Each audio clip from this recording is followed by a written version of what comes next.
Hello everyone, a good day to you. This week we decided to attack our new topic through a video lecture. This way, those who cannot connect to our virtual meetings or has an unstable internet connection can still enjoy the lessons being discussed. For the past two consecutive lessons, our focus is on the economic dimensions of globalization. For instance, last week, we defined the economic globalization as the increasing interdependence of countries in terms of economy. And also, we explained one by one how the agents of globalization shaped the global economy today. On the third week, we described market integration as the synchronization of markets around the world evident through similar patterns of prices of related goods across different locations. And this happens not just in an instant, but over a long period of time. After that, we also explained how international financial institutions aided this kind of change in the market.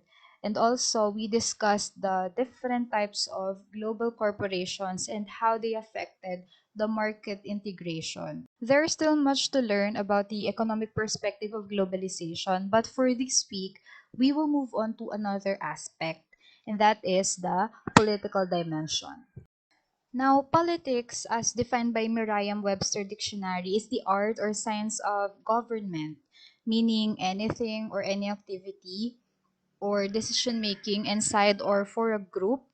And when you use power or influence to impose that decision, then that is politics. So, why are we discussing politics and globalization at once?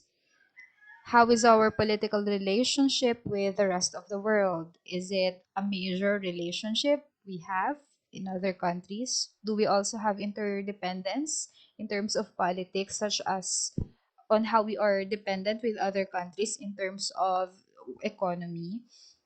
So, to answer these questions, we will first analyze a very interesting comment by James, who is a financial advisor of the former American President Franklin Roosevelt.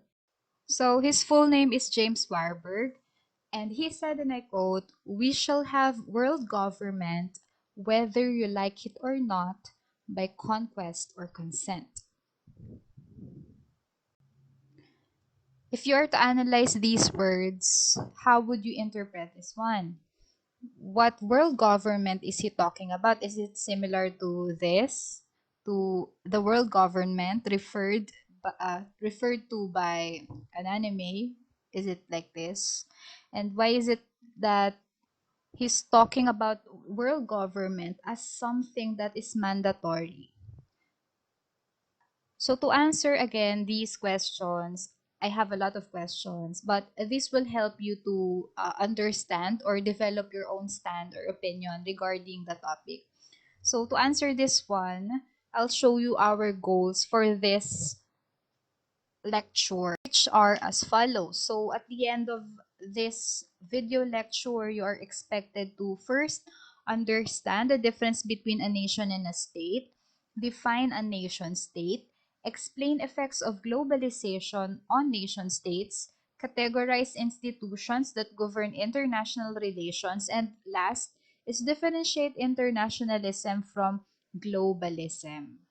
So without further ado, let's tackle the first three or the first two goals by answering what is a nation, a state, and a nation state. Okay, as defined by Weber, a state is a compulsory political organization with a centralized government that maintains the legitimate use of force within a certain territory. So from this definition alone, we can already come up with the elements which comprises a state. So merong mga elements. What are those? First, it should have a centralized government or the government. So what is a government? Well, government is the governing body of the state. So it is a system or group of people which performs basically the two most important functions, which is the legislative and then the executive power within a certain territory. Next, a state must have a sovereignty. So what is this? This is the supreme authority within a territory. In the definition, the terms used there are legitimate use of force, meaning yung power mo is legit. It's legal. You can impose the rules because the authority is yours. Walang magke-question nun na ibang country. You will not depend on other countries for that the implementation of a certain policy or law. Other elements also include a territory and the population. And these two are as important as government and sovereignty because when you don't have territory, you cannot be called a state. Territory is usually becomes the identity of a state. Say, for instance, the Philippines. As Filipinos, we are known for our country, even the Russians, even the Americans. So we are always linked with our territory. So that's very important to a state. However, before, people are not really conscious whether a certain territory is already a state. In fact, um, most groups of people are classified as a nation. Even in the biblical times, they always use this term, yung nation, to identify a certain group of people. So, what is a nation? Defined by Shatter, nation is a concept that emphasizes the organic ties that hold groups of people together and inspire a sense of loyalty and belongingness. So, what are these ties that bind people together? It can be the ethnicity, language, religion, culture, even beliefs. When people share the same beliefs, you can already call that a nation. So a nation is more on the relationship of people in that particular group.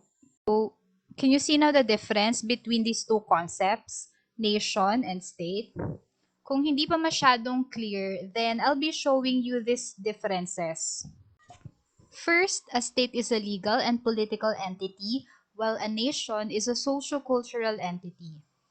A state is linked to a territory, whereas a nation is linked to a group of people. In a state, sovereignty exists, while in a nation, it may not. A state is established consciously, while a nation can be created unconsciously. And lastly, a state is united by laws, whereas nations are united by bond and shared history. So, what do you think? Which is a better concept? Is it being a state or being a nation?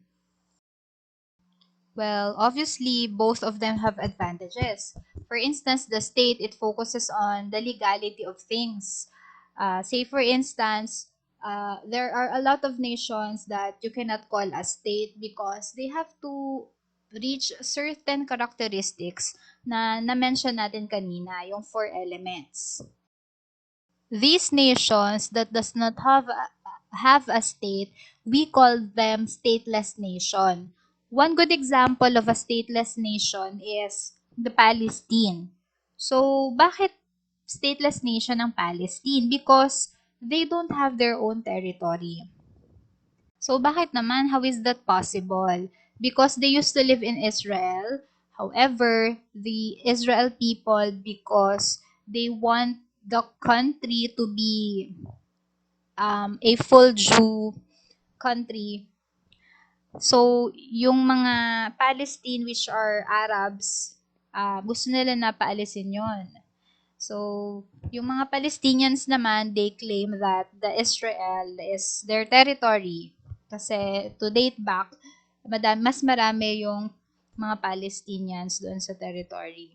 So, that's the case. Nagkaroon sila, until now, nagkakaroon ng conflict between them. for the fight of territory. Another example of a stateless nation are the Kurds from Kurdistan. Actually, if you're gonna look at the map, hindi mo talaga makikita ang country na Kurdistan. So same with the Palestinians, they lack territory. That's why they are called stateless nations. At the present, the Kurds are living within the borders or outside the borders of Armenia, Iran, Iraq, Syria, and Turkey, as shown in the picture. A little trivia about the Kurds. They only began to consider the creation of their homeland, which they referred as Kurdistan, early 20th century. That's why it's a new concept, and there's no territory. That's why you cannot find them on the map.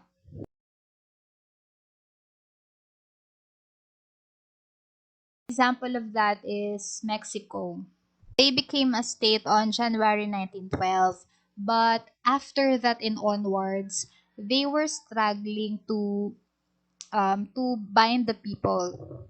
Bakit naman? Because as you all know, Mexico has a very diverse culture. There are a lot of different ethnic groups within the territory, and these people don't speak the same language. Now, how did they overcome these struggles? As time goes by, they were able to find pieces of history, pieces of culture that they all can relate into. So, kahit na iba-iba yung languages nila, iba-iba yung ethnicity nila, iba-iba yung religion nila, they were able to patch that as time goes by. With the challenges as being a nation or as being a state, there comes another concept that comes into light. So ano yon? That is the concept of a nation state. So what is a nation state? As defined, this refers to modern countries and their political apparatuses rules over a single nation. It is also a political community that emanates from civic society to legitimately execute peace. In other words, this is a happy marriage between a nation and a state.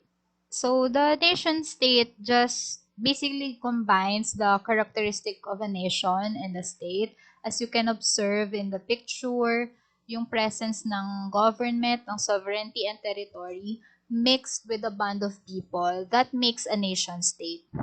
And compared with the two concepts that we discussed a while ago, nation state as one entity has an advantage. That's why more and more countries are really doing their best to be recognized as a nation state. One good reason why countries prefer to be nation states because it is said to bring peace and order within their territory or within the country. But we know better. As we can observe, it's not always the case. Peace is not always evident in all nation states around us. In short, they also struggle to become nation states. So bakit naman? Because they're open to more challenges as they progress on being a nation state. So what are these challenges or struggles?